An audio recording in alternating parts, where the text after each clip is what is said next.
Oke, kita kedatangan tamu nih, tamu terhormat nih. Sampai ketua backgroundnya aja udah kalau teman ngelihat, wah ini serius banget nih. Kita bicara resiko sangat serius dong, tapi ngobrolnya sambil ya. Jadi sengaja dihadirkan, jarang yang ada share eh, tentang startup yang dikenalkan eh, tentang sesuatu yang berbau resiko. Kenapa? Alasannya ya, kok kita menghadirkan atau mengadakan special station yang khusus risiko. Ya karena kita concern. Biasanya startup itu eh, apa ya, bisnisnya sometimes cuma sebentar aja. Kenapa? Karena yaitu mereka dari awal sudah dikenalkan dan tidak mampu karena tidak kena maka tidak sayang, tidak bisa mengantisipasi kalau resiko itu terjadi gitu. Nah makanya kita spesial kehadiran Ibu Foni ya, beliau latar dari Kementerian ini. Jadi benar-benar kita ingin mengeksplor pengetahuan tentang resiko yang terkait dengan bisnis supaya tujuannya bukan aku ngikutin. Tujuannya adalah untuk memahami. Sehingga kalau udah paham, kita mampu mengantisipasi. Seperti tadi Bapak founder kita kan bicara ya, tawakal itu ujungnya setelah kita berikhtiar gitu ya. Nah, dalam berikhtiar ini termasuk mengidentifikasi yang terkait dengan bisnis. Sehingga kita akan setelah tahu mengantisipasinya, kita harus bagaimana itu akan kita semuanya. Ya teman-teman sekalian ya. Jadi kalau kemarin sesinya agak berbeda sama sesi hari ini. Apa? Kalau sesi kemarin itu sesi gas ya. Jadi tancapkan gitu ya. Karena fokusnya adalah growth, pertumbuhan bisnis, di mana inovasi dan marketing mendrive kita untuk orientasi pada pertumbuhan bisnis. Nah, di sisi yang lain, kita juga harus ada rem. Jadi pertumbuhan, kalau kita supir nggak pakai rem gimana, Pak? Ya kan? 12-an nanti salah jalan, wah udah jauh lewat gitu. Jadi harus ada keseimbangan antara hari kemarin sama hari ini, gas dan rem. Nanti kita coba konfigurasi gimana keseimbangan itu supaya bisa harmonis ya. Oke, saya nggak perlu memperkenalkan lebih lanjut nih buat ada Bu Foni. Soalnya teman-teman udah pada tahu kemarin nih speaker dari Kementerian BUMN dan materinya sudah jelas resiko bisnis dan gimana untuk bertahan itu melewati segala resiko rintangannya. Oke, semangat ya para jomblo. Oke, silakan mulai Bu Foni boleh share sedikit nih. Wah. Oke, terima kasih Bu Ami yang sudah memberikan kesempatan kepada saya untuk bisa ngobrol ya. Bisa ngobrol di sore hari yang indah dan baik ini, insya Allah berkah untuk kita semua. Selamat sore juga buat adik-adik peserta bisnis camp yang penuh berkah ini.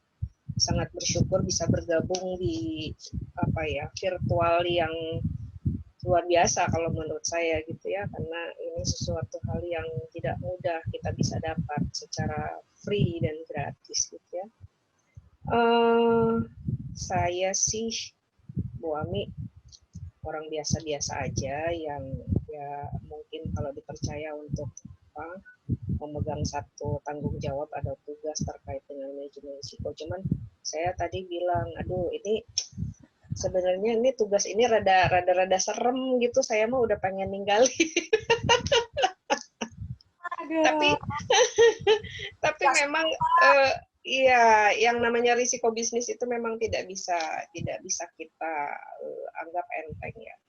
selalu ada, sekecil apapun bisnis yang kita punya gitu ya. Saya coba akan share.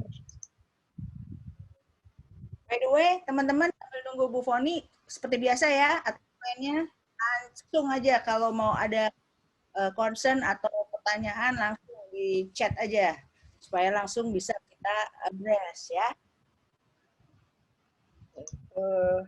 Saya punya catatan kecil ya, catatan kecil yang mungkin teman-teman mahasiswa udah paham lah, udah pernah baca dan udah pernah tahu. Tapi karena saya memang diminta untuk berbagi, ya setidak-tidaknya best practice-nya saya bagikan dulu gitu, sebelum saya berbagi pengalaman terkait dengan risiko ini. Gitu.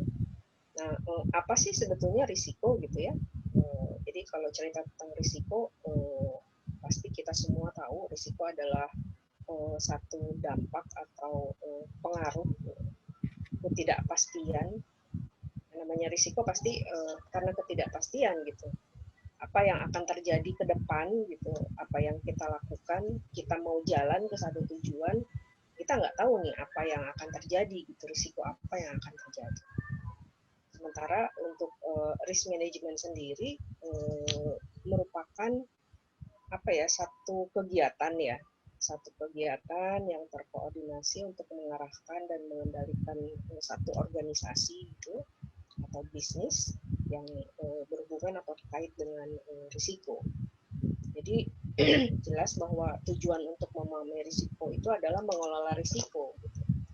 Jadi kalau kita sudah tahu mau jalan ke satu tempat, misalnya saya mau ke warung, apa yang akan terjadi pada saat di perjalanan, bisa jadi sebelum menuju warung saya misalnya terjatuh masuk ke dalam lubang, kita nggak tahu. Nah, untuk meminimalisir risiko-risiko itu tadi, kita perlu lakukan satu analisa, ya, satu analisa. Jadi kita harus mengelola risiko itu sesuai dengan prinsip-prinsip ekonomi, bahwa kita punya kalau prinsip ekonomi yang kita pelajari itu, kita tuh ingin mengeluarkan sekecil-kecilnya, tapi kita ingin mendapatkan sebesar-besarnya gitu ya. Jadi ingin mencapai nilai yang tertinggi. Iya, kalau besar kecil nih seru nih Mbak Foni ya. Ini aku sebutnya Mbak Foni aja ya, Foni ya, supaya akrab ya. Nih teman-teman mungkin bisa kebayang lah ya. Kira-kira kalau risiko tuh yang tadi disebutkan Mbak Foni kan ketidakpastian ya. Nah, misalnya saya pengusaha burger gitu ya. Nah, bahan baku saya itu misalnya daging sapi. Nah, supply daging sapi kan daging ya. Tiba-tiba supply-nya hilang. Nah, terus saya jualan apa dong gitu. Nah, itu ketidakpastian. Ketidakpastian. Nah, itu yang harus kita kelola ya Mbak Foni ya. Ya, betul. Contohnya saya sebagai owner ya, saya pemilik Foni's Kitchen dan Bake Me Cookies gitu. Awalnya saya hanya bergerak di bidang cookies gitu ya. Tapi karena saya berpikir bahwa tidak semua orang butuh cookies setiap saat gitu ya. Tidak setiap orang menyukai atau mau makan cookies setiap hari, bisa bosan. Risiko yang bakal terjadi kalau saya bikin cookies terus, nggak akan ada yang beli gitu, customer-nya nggak ada. Nah, akhirnya gimana caranya supaya bisnis saya bisa sustain gitu ya. Nah, kita coba berpikir apa sih yang kira-kira orang bakal butuhkan setiap saat. Nah, saya coba untuk melirik ke bisnis lainnya, yakni kuliner. Makanya saya membuat brand lain, yaitu Foni's Kitchen gitu. Di mana Foni's Kitchen ini mengelola kuliner, masakan tradisional, dan cake juga. Kebetulan saya bekerja sama dengan anak saya. Anak saya selalu punya temuan-temuan baru di cake-nya gitu, untuk bisa kira-kira segmen pasar mana sih yang akan kita tuju gitu. Itu salah satu mitigasi risiko yang harus kita rencanakan juga, Bu Ami, seperti itu. Siap. Nah, tuh guys, jadi dapat gambaran ya guys ya. Jadi resiko itu bisa dari mana aja nih. Nah, gimana kalau kita tahu resiko, kemudian langkah kita mengantisipasinya gimana? Tadi Foni sebagai owner di Foni Bake dan Cookies dan brownies nah, kitchen. beliau udah kasih portofolio tuh contohnya, portofolio produknya. Jadi kalau satu mengalami penurunan, masih ada yang lain bisa dijual. Kalau kita cuma jual, kalau satu ada apa-apa, nanti nggak ada yang jualan. Gitu ya, kira-kira gitu ya. Ya, betul. Ya, siap. Gimana guys? Mau ada pertanyaan nggak? Berhubung sama resiko nih ya, saya mau ini juga nih Bu Foni, mohon izin juga untuk sharing kita nih guys, bahwa sebenarnya kalau kita mau mengidentifikasi resiko tuh kita udah tahu deh, cuma tinggal kategorinya aja. Saya Iya. aja nih ya Bu Foni ya. Ya. Kalau saya stop share ya. Siap. Nah, mungkin Bu Foni nih kayaknya nih yang harus nerangin resiko kan kalau secara dipetakan nih katanya kalau yang terkait sama UMKM yang startup baru bisnis yang baru itu ada 5 nih katanya. Nah, tadi Bu Foni udah kasih ilustrasi nih tentang produk risk ya. Jadi kalau bisa kita buat portofolio produk ya. Betul. Dari kalau satu produknya nggak laku atau ya itu tadi seperti produk risk ini kan kita juga harus tahu kebutuhan customer ya, seperti yang kemarin Mas Ciko sampaikan. Ada dua ya yang memakai atau menggunakan produk kita, ada customer, ada konsumen ya. Kalau konsumen itu dia memang pakai produk kita tapi belum tentu dia beli gitu. Tapi kalau customer itu dia pasti beli. Nah, kita sebagai pengelola bisnis, meskipun bisnis kita startup ya, kecil-kecilan, tetap kita harus punya visi, kita harus punya mimpi bahwa produk kita itu bisa dikenal orang, dibutuhkan orang, dan bisa sustain gitu. Setiap saat orang butuh produk kita, ingatnya, oh produknya si ini nih enak nih, pelayanannya juga excellent banget gitu, cepat dan lain sebagainya gitu. Itu yang dibutuhkan. Jadi hal-hal yang dibutuhkan oleh customer itu yang harus kita perhatikan gitu, dan kita harus fokus dalam hal melayani customer.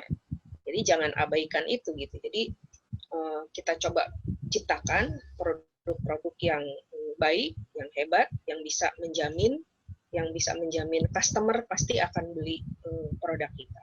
Begitu, Bu Ami. Nah, Bu Foni, kalau yang kedua gimana nih? Kan di pasar juga banyak kompetitor ya? Kompetitor, betul. Banyak. Jadi kalau tentang kompetitoris, banyak produk yang ditawarkan, bahkan jenisnya sama, mau produk atau jasa banyak yang sama gitu ya. Kita juga kayak misalnya kalau bulan puasa banyak orang jual kolak gitu ya. Di sini kolak, sana kolak gitu kan. Goreng-gorengan juga sama, sini gorengan, di sana gorengan gitu.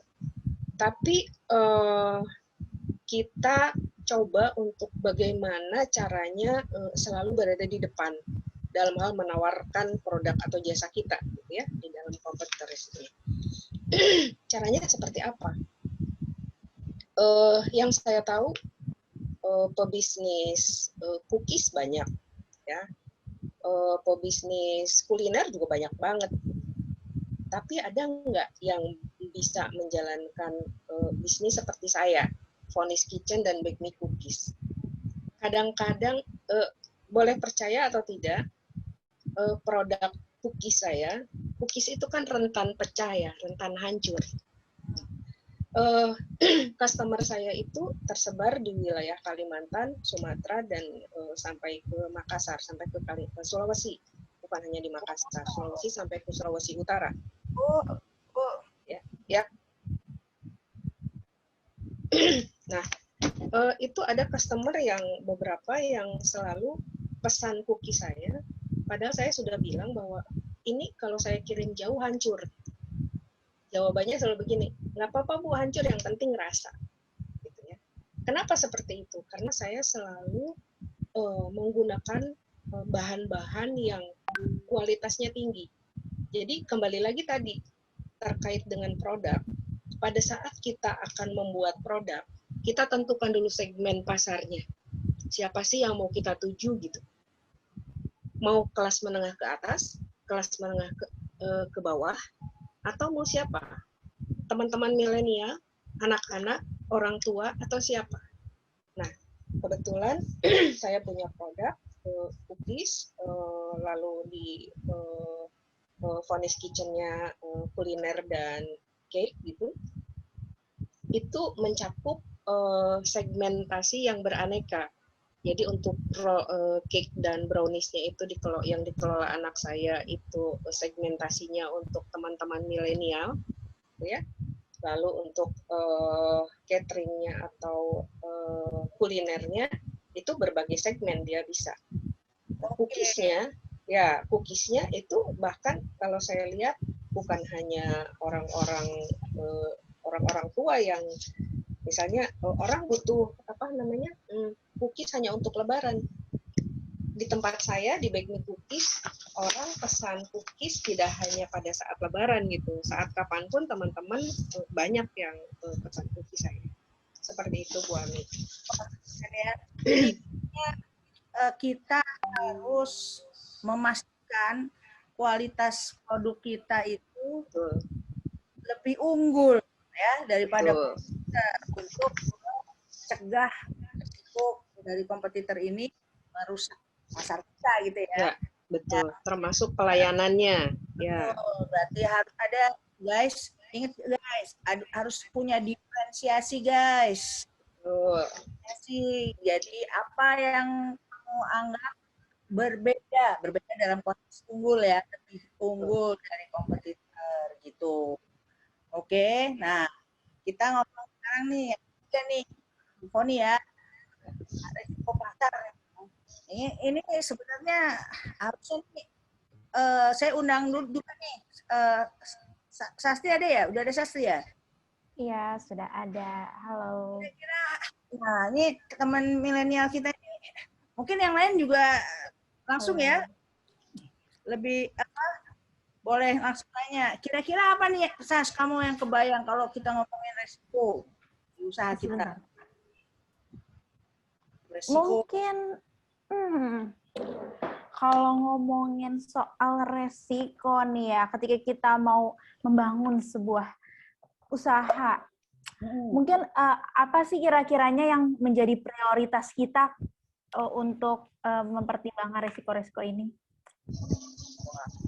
Prioritas nih, oke, tuh lihat kalau tanya anak milenial tuh mak jelek ya langsung deh. Ya. Kalau saya bisa lihat kebetan. Sebentar, mau dilihat kebetan dulu nggak ya? Prioritasnya, nih nanti Poni yang benerin ya. Kalau saya nih sharing juga nih ya, karena kemarin di Pak Asnan juga, Mas Asnan slide ini. Ami, mohon maaf, latar belakang saya kok belum diganti ya? Bentar, apa-apa. Background. sorry, sebentar ya Allah. Oke, teman-teman ya, depan slide dari Pak Asnan nih. Kalau kita bicara tentang produk, ya, itu ternyata kayak kue lapis.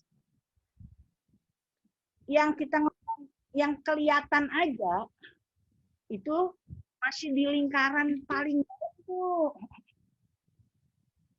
Ada feature-nya pasti ya. Kalau kita ngomongin, jangan lupa deh, nanti saya lapar. Handphone ya. Ada pen-nya, ada fiturnya. Pasti ya kita lihat lingkaran paling dalam ini ya. Ada packaging-nya, ada price-nya, terus ada gunaannya, manfaatnya, efikasi ya. Oke. Jadi itu namanya produk yang kita tahu. Tapi ada ternyata lingkaran-lingkaran berikutnya yang diterima dari persepsi customer. Kalau tadi Bu Foni bilang, oh saya itu menjalin hubungan yang bagus loh sama customer.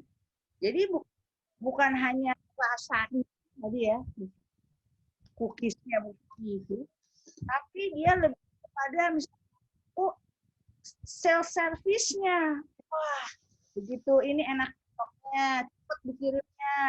Ya, ada misalnya nih ya, delivery-nya atau service-nya, terus stoknya enak. Apalagi ada kredit, kalau kita ngomong nggak apa ya, finance-nya ada cicilan, gitu ya. Seperti itu. Dan yang terakhir lingkaran terakhir itu baru secara umum persepsinya N-nya. Kita ngomong untuk besok nih, atau image dari perusahaannya, terpercaya nggak? Kalau Poni kan, wah apalagi kita lihat ambilin fotonya kan lagi jadi sniper, wah udah pasti percaya banget. Nah gimana Poni? Benar nggak itu kira-kira? Silakan. Betul Bu Ami, betul sekali. Jadi apa yang kita lakukan itu kan yang pertama kali harus kita lihat itu customer ya. Karena tanpa customer kita tuh nggak ada apa-apanya gitu. Sehingga apa yang ada di dalam lingkaran yang Bu Ami sampaikan tadi di dalam share screen-nya itu benar semua gitu. Contoh yang paling sederhana adalah pada saat delivery.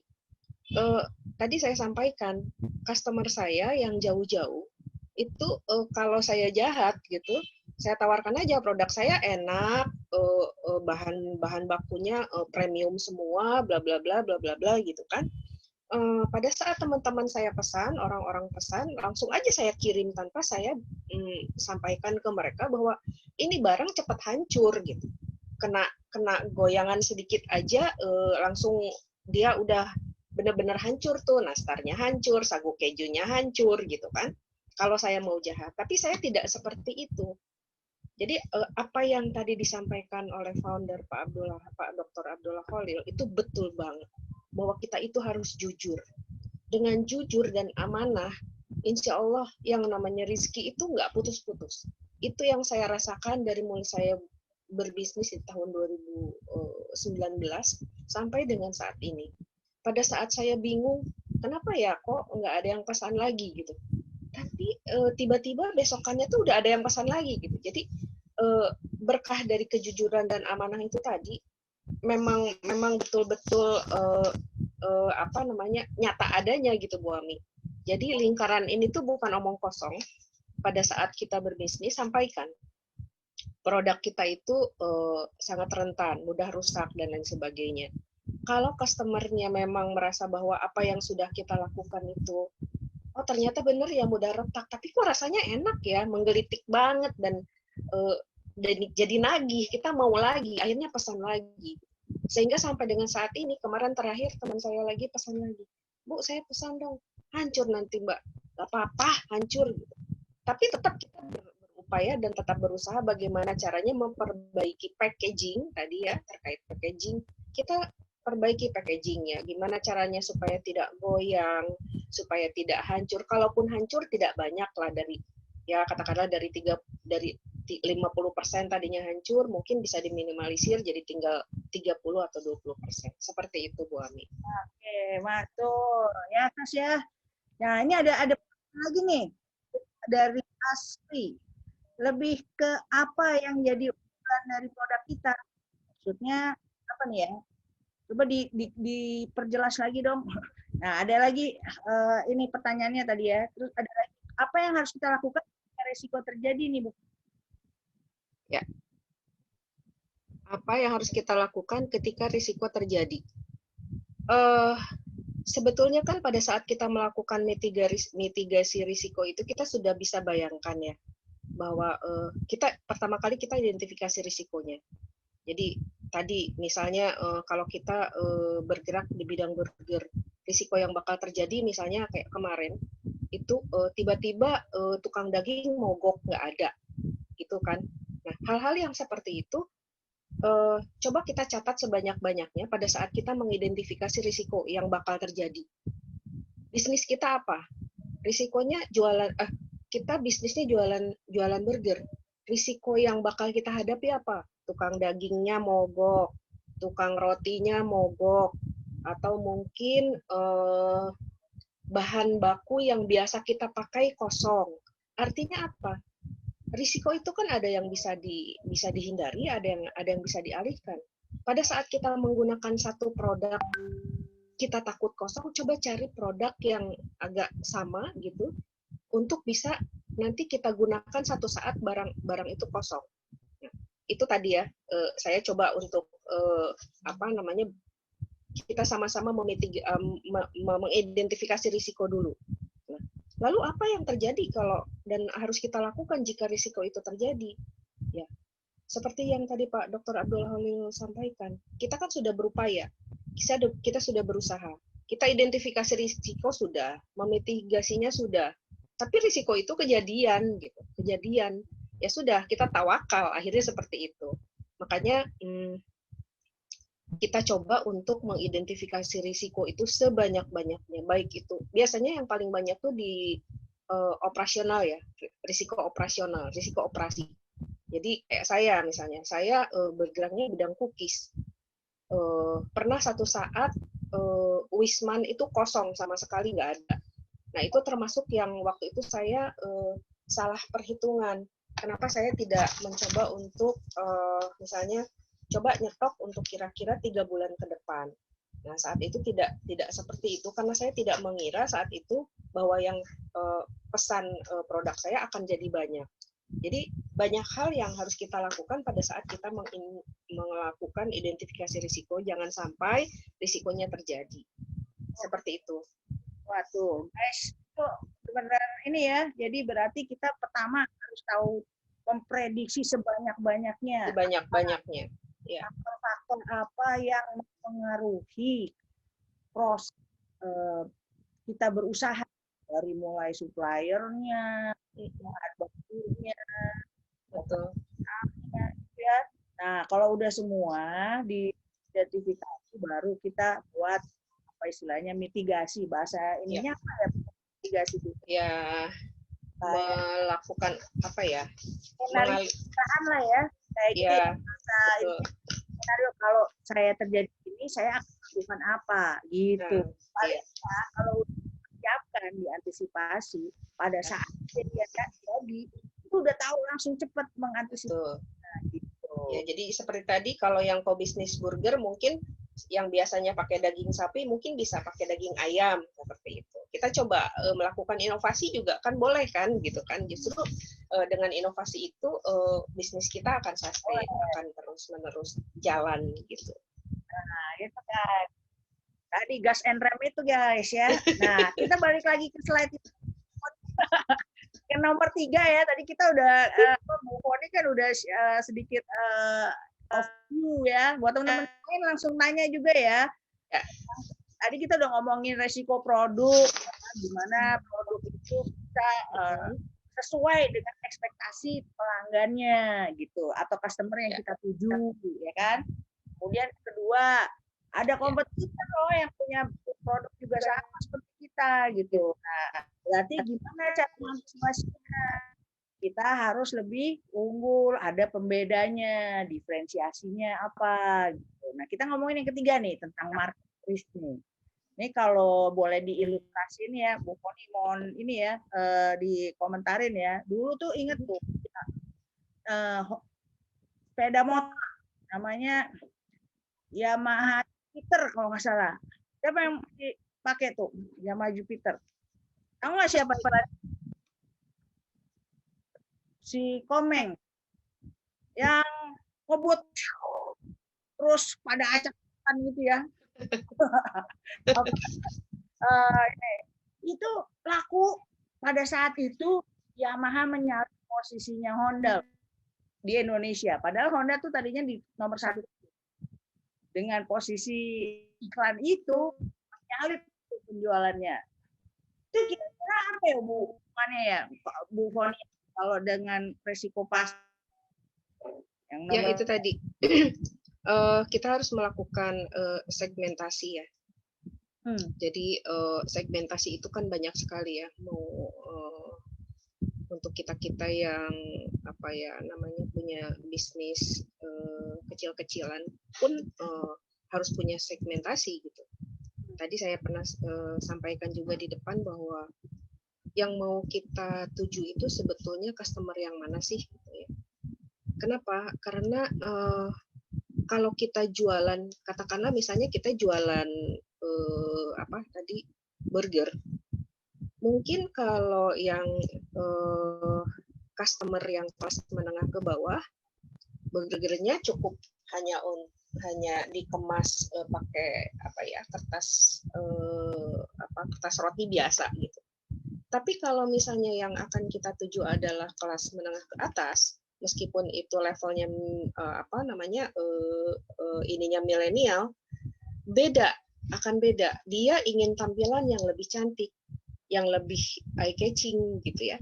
Beda dengan yang bukan kita mau membeda-bedakan ini ya, tidak sama sekali, tapi memang kita harus bisa membidik kira-kira yang akan kita tawarkan itu produk kita nih mau di kelas yang mana. Jadi jangan tanggung-tanggung pada saat kita menawarkan.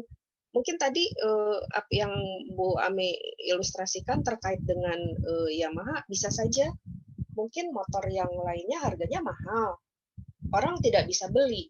Begitu motor merek tertentu diiklankan oleh siapa Komeng gitu ya, dengan kecepatan tinggi dan lain sebagainya, dia punya kelebihan juga, misalnya bisa digunakan untuk kecepatan tertentu gitu. Hampir sama dengan produk yang mahal itu tadi, tapi dia untuk segmen pasar tertentu sehingga dia bisa melewati produk yang sudah lebih dulu keluar. Seperti itu sih kalau yang saya lihat. Jadi kita sebagai pebisnis harus melihat dan membidik segmen mana yang akan kita tuju sehingga kita tidak salah pada saat kita menjual produk kita. Orang akan berminat kalau memang wah ini asik nih, tampilannya juga oke, tempatnya juga asik, packagingnya juga oke. Mungkin seperti itu sih Bu Ami. Ya, keren. Dan jangan lupa guys, cara marketingnya juga bisa dibuat. Betul, cara memasarkan juga itu sangat berpengaruh. Kalau sebenarnya yang pasar Komeng itu ya, saya pernah baca itu dia di Jepangnya si Yamaha itu iklan serius. Betul. Ternyata di Indonesia nggak diterima. Orang Indonesia sebenarnya yang humor itu kan, ya nggak. Jadi yang message-nya sih kenceng gitu ya, tapi ilustrasinya sama kopi tentang kabut kaca. Nah, itu malah laku ya. Nah, gitu. Langsung ya milih ke Yamaha gitu kan. Betul. Masa sih itu? Ya biasa ya. Ya, ini ada pertanyaan lagi nih. Wah, ini dari Diah Artanti nih, Poni ya. Dalam membentuk rencana penanggulangan risiko, maksudnya mitigasi ya. Bagaimana caranya agar rencana tersebut dapat secara komprehensif mengatasi atau mengurangi dampak dari berbagai risiko yang berasal dari segmen yang berbeda. Nah, apakah dapat dilakukan pada saat yang bersamaan? Gitu. Jadi ini segmennya udah berbeda, kan ada resiko nih. Gimana nih caranya mengatasinya, Poni? Kalau tadi Poni udah punya cookies, punya Poni Kitchen gitu ya, dengan segmen target yang berbeda. Nah, itu mitigasi resikonya kira-kira gimana nih, Bu? Mana dulu? Saya baca. Atau mana ada tips-tipsnya? Silakan Bu Poni. Ini dia pertanyaannya berat banget ya. Saya sambil baca juga dalam membentuk rencana penanggulangan risiko. Bagaimana caranya agar rencana tersebut dapat secara komprehensif mengatasi atau mengurangi dampak dari berbagai risiko yang berasal dari ngomong dong dia. Dari segmen supaya ngomong juga. Silakan. Yang berbeda dan dapat terjadi dalam satu waktu yang sama. Ini butuh experience Bu Ami kalau saya lihat dari pertanyaan ini. Jadi kita kan belajar dari bawah ya. Kita belajar dari bawah. orang pada saat memulai bisnis pasti nggak langsung dia punya portofolio yang banyak. Pasti dia punya satu dulu gitu. Pada saat dia punya satu, dia berpikir bagaimana caranya untuk bisa mengatasi risiko yang dihadapi di bisnis ini. Bisnis saya ini harus sustain gitu. Dia akan melakukan inovasi. Pada saat dia melakukan inovasi, dia pun harus melakukan melakukan identifikasi risiko untuk portofolio yang baru. Nah, pada saat kita sudah punya bisnis yang pertama, lalu punya bisnis yang baru, itu pasti nanti kita akan menghadapi risiko-risiko yang akan terjadi ke depan. Jadi tanpa experience, menurut saya kita tidak akan bisa mengatasi risiko, apalagi secara bersamaan. Gitu. Jadi tetap identifikasi risiko harus dibuat. Pada saat kita memulai bisnis baru, lalu ada diversifikasi produk baru, portofolio baru, kita lakukan identifikasi risiko sebanyak-banyaknya.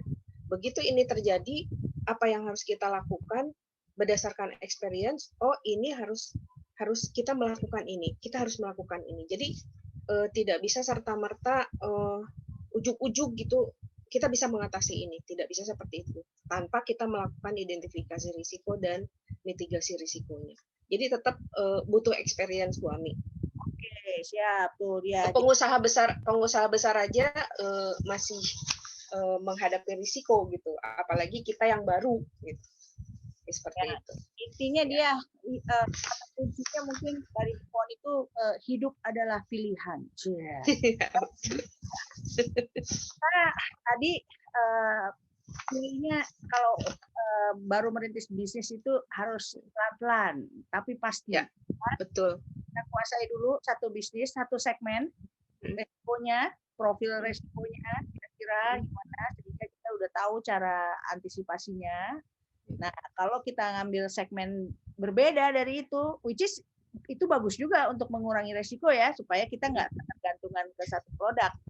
Nah, yang kedua, mulai lagi dari nol, harus diidentifikasi juga gitu. Nah, masalah pada saat ini terjadi resiko dari bisnis yang A, bisnis yang B, nah itu kita bisa buat skala prioritas dia.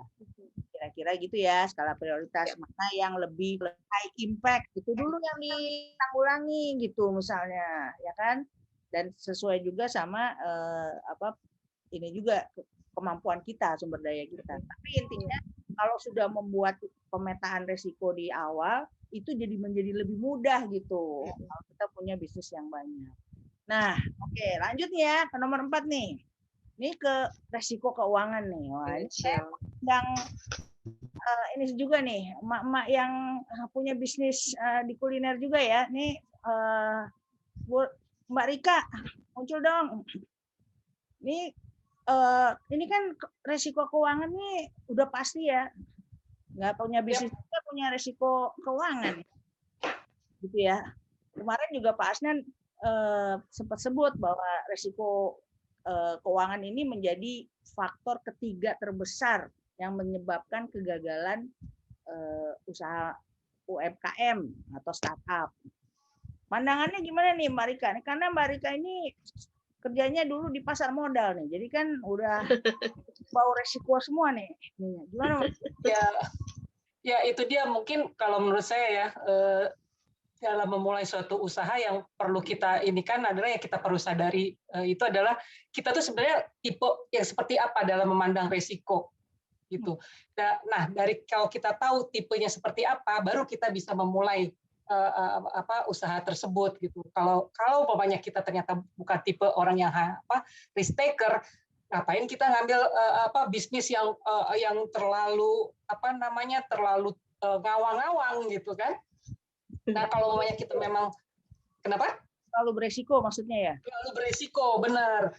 Jadi mendingan kita main yang kalau kita memang bukan risk taker ya kita main yang main aman aja, investasi di tempat yang lebih aman aja gitu, atau ngambil usaha yang benar-benar yang kita udah tahu segmentednya apa gitu kan, apa yang mau kita tuju, barang produknya apa, spesialisasinya seperti apa gitu.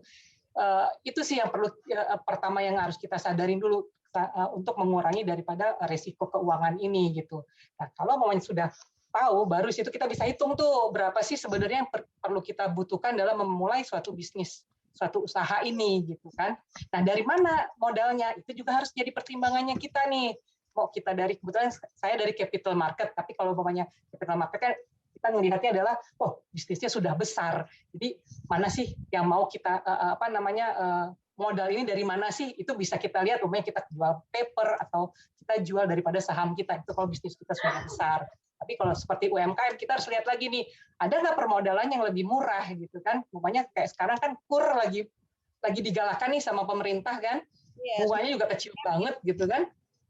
Nah, kita mungkin bisa ke sana gitu untuk memulai itu. Atau kalau kita memang bukan yang risk taker, ya udah kita coba pakai modal kita sendiri gitu kan. Tapi dalam memulai bisnis, sebaiknya jangan modal yang sebenarnya uang itu ada kebutuhannya.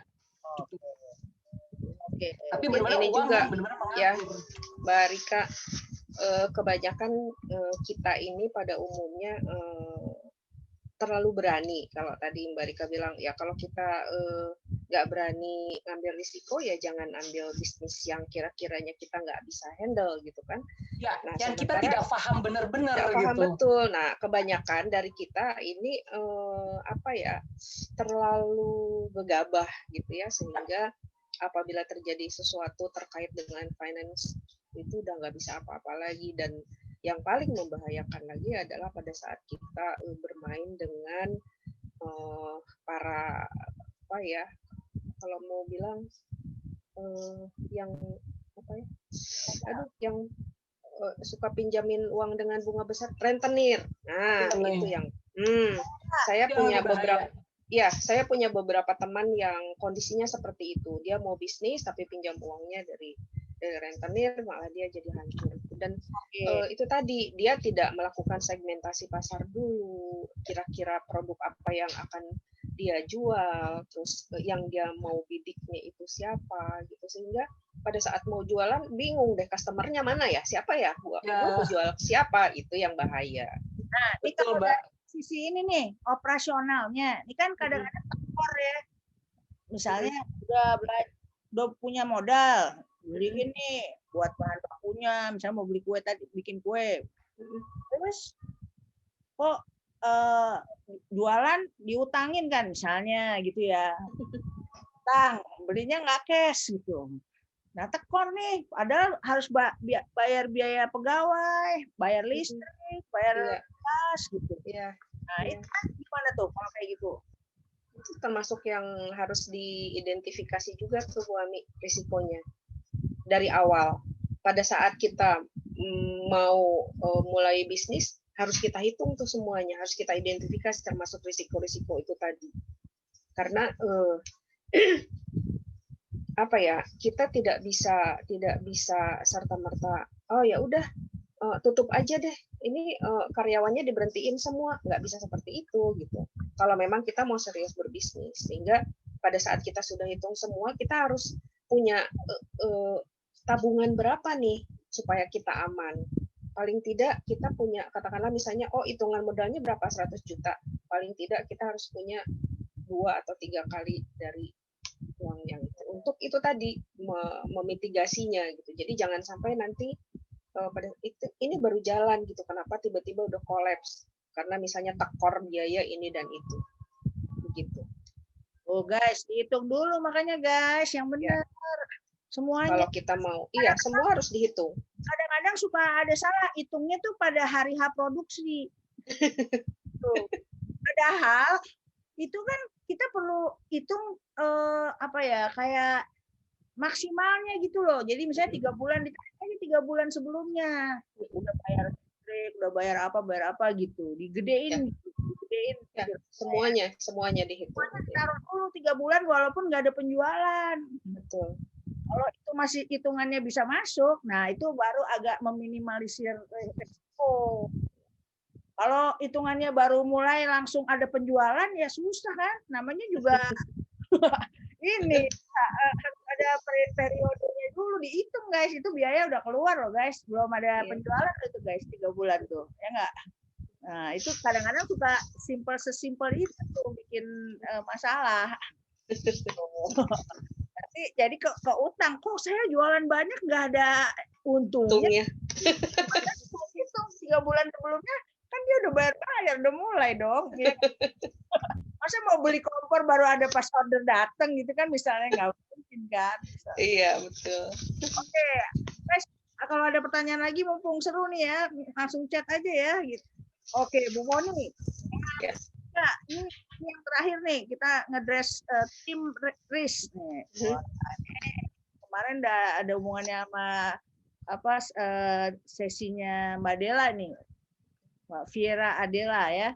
Jadi kadang-kadang bisnis mulai semangat ya kompak ya. Nah begitu udah mulai kendor menghadapi resiko, ya tetap lu sih gitu. Nah mulai loloan deh ya kan. Gimana nih komentarnya nih? Kalau saya selama menjalankan, saya jujur belum punya karyawan ya, tapi saya punya tim di rumah. Ada anak saya, ya, ada pembantu saya. Kadang-kadang saya libatkan juga meskipun tidak terlalu besar ya incasnya. Nah, dalam mengelola tim ini mungkin saya perlu sampaikan butuh role model ya. Jadi bisa, Bu Ami pasti tahu betul karena sehari-hari bergaulnya dengan anak-anak milenial ya. Anak-anak milenial itu kan cenderung yang, bangun siang gitu kan, santai, gimana nanti, udahlah gimana gitu. Pokoknya maunya yang enak semua. Anak saya juga sama seperti itu. Tapi pada saat dia minta, mungkin dia melihat ibunya gitu, bagaimana saya bekerja dari mulai saya melek sampai saya mau tidur. Kadang-kadang dia sendiri yang, Bunda ini kayak waktu untuk besok tuh nggak ada lagi gitu. Jadi kenapa sih nggak istirahat dan lain sebagainya. Saya langsung kasih catatan gitu, Dek lihat coba ini, yang harus dikerjakan tuh ini. Ini timeline-nya loh, ini yang harus dikirim ke sini, ini besok, ini bla bla bla gitu. Jadi akhirnya saya coba untuk saya sendiri jadikan role model untuk anak-anak gitu, untuk orang di rumah supaya dia pun ikut. Alhamdulillah akhirnya dia bisa ikut gitu meskipun ya kadang-kadang masih seperti itu. Jadi yang paling utama dalam membentuk tim, kita butuh orang yang multitasking, butuh sumber daya yang multitasking. Dan kita sebagai, katakanlah kalau kita memposisikan sebagai leader, ya harus memberikan harus menjadi role model, tunjukkan dan jadikan contoh bahwa dengan cara yang seperti ini kita bisa sustain, tidak malas-malasan, tidak nunggu ya gimana nanti dan lain sebagainya. Seperti itu sih. Kalau punya bisnis harus disiplin guys, harus punya planning. Betul. Ya enggak? Jangan dadak-dadakan gitu. Nggak bisa dadak-dadakan. Semuanya harus direncanakan. Ya, betul, semuanya harus direncanakan. Timeline-nya, penyediaan bahannya, semuanya harus. Kapan kita harus mengirim barang.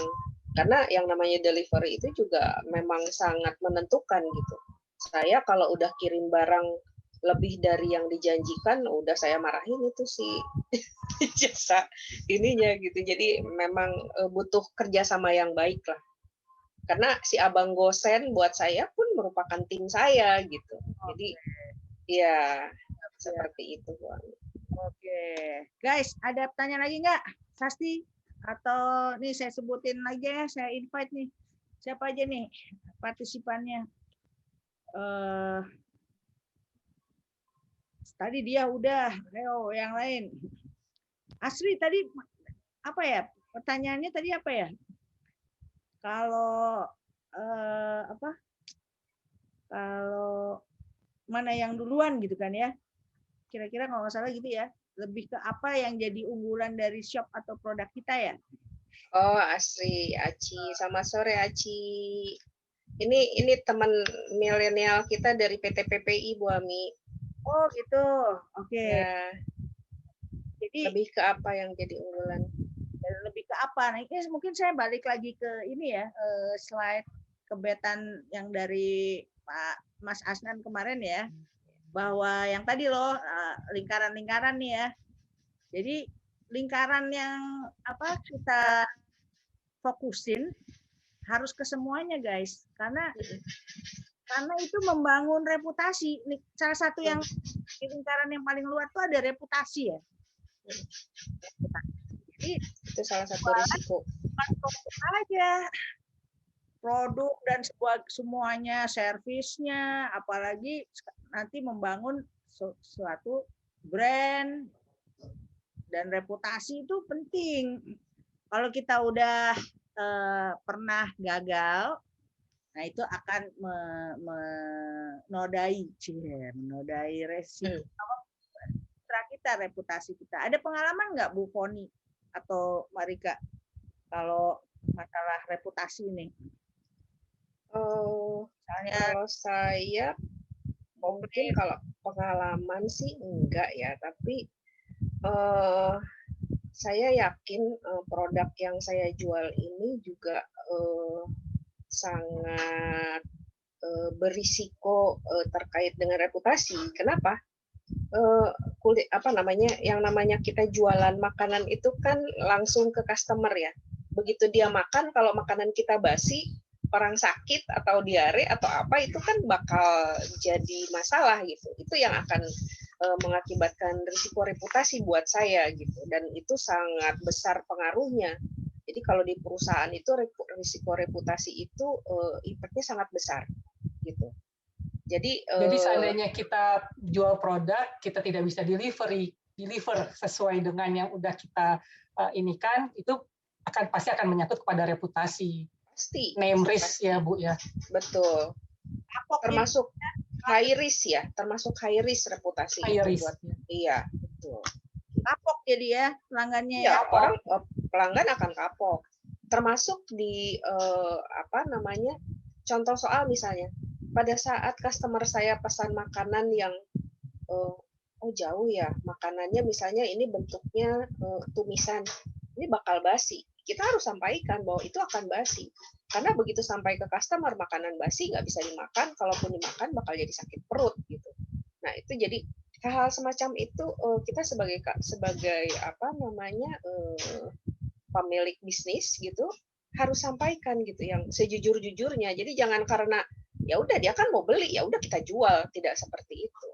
Risiko-risiko yang akan terjadi pada saat di perjalanan, pada saat nanti sampai di tempat, terkait dengan waktu juga kita harus sampaikan kepada customer. Gitu. Iya, guys, ini banget ya. Ternyata banyak dimensi yang harus kita persiapin sebelum kita merintis bisnis. Jadi inovasi, sekali lagi inovasi dan marketing itu gas, penting banget.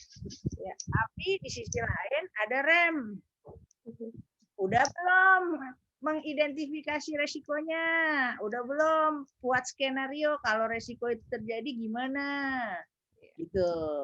Itu harus juga ada, jangan satu sisi aja guys, jangan yang penting kita hajar terus sales terus gitu ya, atau marketing terus inovasinya, tapi ternyata kita melupakan, apalagi mencederai reputasi. Itu sangat ini guys, sangat fatal tadi disampaikan sama Mbak Rika sama Poni ya. Kira-kira gitu ya. Kalau ada tips and triknya nggak nih terakhir nih Bu Foni dan Mbak Rika untuk soal risiko nih buat teman-teman muda kita ini sebelum kita tutup nih? Kalau dari saya buat teman-teman muda, jangan pernah merasa putus asa, jangan pernah bosan, tetap semangat, tapi kita harus tawakal juga, tetap berusaha seperti yang tadi disampaikan oleh founder Pak Dr. Abdul Khalil. Kita harus tetap berusaha untuk melakukan atau mengidentifikasi risiko-risiko yang mungkin terjadi ke depan, lalu kita lakukan mitigasinya, setelah kita melakukan upaya ternyata juga terjadi risiko itu, kita harus tawakal, kembalikan kepada Yang Maha Kuasa, kepada Allah Subhanahu wa taala, karena yang namanya manusia itu akan selalu diuji dan dicoba sampai dengan dia menutup mata. Seperti itu sih Bu Ami. Ya, Mbak Rika ada tipsnya? Tadi mantul banget tuh Bu Foni. Mbak Rika Udah komplit kayaknya dari Bu Foni. Intinya jangan pernah takut dalam memulai usaha. Betul. Asalkan kita bisa melihat dan menganalisa risiko-risiko apa sih. Dalam hidup juga sebenarnya risiko itu sudah berdampingan dengan kita. Iya. Kita hidup pasti ada risiko karena hidup ada pilihan gitu kan. Risiko itu sudah pasti ada dalam diri manusia. Jadi jangan pernah takut asalkan kita bisa melihat gimana jalan keluarnya, bagaimana memitigasi daripada risiko itu gitu kan, sehingga kita bisa terselamatkan dan dan jangan pernah dalam memulai usaha kita terlalu kayak ikut-ikutan sama orang, terlalu menghalu, terlalu halus. Pokoknya kita harus realistis pada diri kita sendiri. Oke, mantul banget nih. Kayaknya teman-teman saya lagi wash banget nih hari ini ya. Bulan puasa. Mudah-mudahan inspiring. Harusnya bukanya di Foni's Kitchen ya, harusnya ya. Jangan virtual ya. Oke. Jadi guys, intinya sesi hari ini bisa menjadi atau melengkapi pemahaman kita dalam segala aspek untuk merintis usaha kita, ya kan? Pelanggan sekali lagi itu adalah kunci ya, kunci. Don't forget that, oke? Kemudian yang kedua, kita harus memahami karakteristik kita, termasuk tadi yang disampaikan Mbak Rika dan Bu Foni, profil resiko kita. Kalau kita cepat baperan, mungkin jangan ngambil bisnis yang penuh resiko terlalu tinggi. Ya. Nanti berbahaya bagi kesehatan mental, guys. Pelan-pelan aja, slow aja, oke? Terus betul ya. Ya, pelajaran dari Mas Asnan dan kemarin itu kan tentang inovasi dan marketing, karena memang kita harus memiliki paradigma itu. Karena kita pengen bisnis kita jangka panjang, jadi harus tumbuh. Nah, sekarang dilengkapi nih hari ini dengan untuk memastikan keberlangsungan bisnis kita secara jangka panjang itu resiko itu memang harus ada. Namanya bisnis, ada resiko. Kalau nggak ada resiko, hadiahnya cuma kipas angin, guys, ya kan? Jadi bisnis memang harus ada resiko. Katanya kan high risk, high profit, ya nggak? Tapi kita jangan ngikutin maunya high profit aja tanpa tahu high risk-nya itu kita bisa tolerir nggak? Kita udah siap belum? Kita udah identifikasi belum? Jangan nanti pas kejadian, gitu doang, ya kan? Gitu. Nah, jadi every risk is worth taking katanya. Jadi memang resiko itu kalau memang sudah diidentifikasi, dikenali, dan dipersiapkan skenario penanggulangannya itu, memang itulah yang dinamakan mengelola resiko, guys. Oke, nah kalau mengelola resiko yang baik, insya Allah itu akan menghasilkan impact yang bagus juga, gitu ya guys. Oke, kayaknya ketularan wise jadi gue ya. Tomorrow guys, itu adalah sesi branding ya. Nanti host yang akan menyampaikan